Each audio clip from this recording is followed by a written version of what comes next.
This is a floating park in Rotterdam, a city in the Netherlands, that is made up of constructed hexagon-shaped building blocks, made from recycled plastics. These green structures are created from plastic waste that is collected from organized cleanups with clean rivers, as well as litter traps that are installed in the port of Rotterdam, the port of Brussels, and the Indonesian island of Ambon.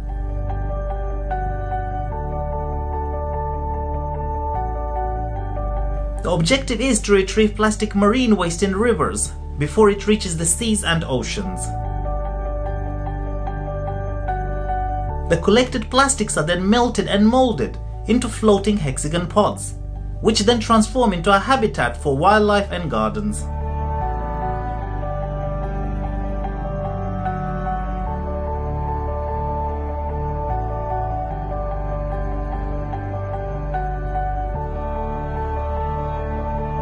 This impactful green initiative in urban areas is spearheaded by the Recycled Island Foundation, a non-profit that helps fight plastic pollution.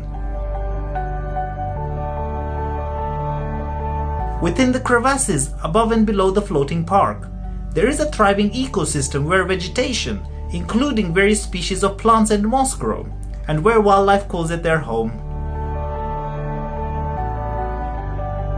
The rough finish on the bottom of the hexagon pods makes for a great environment to stimulate growth.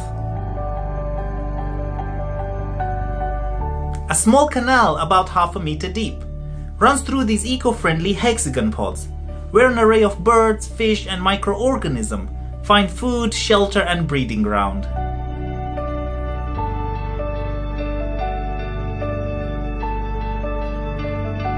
The floating park, which is located in Rijnhaven, Rotterdam, is made up of 28 hexagon building blocks that are 5 square meters each and make up a total area of 140 square meters for the entire park. These green building blocks can also expand as more blocks are connected.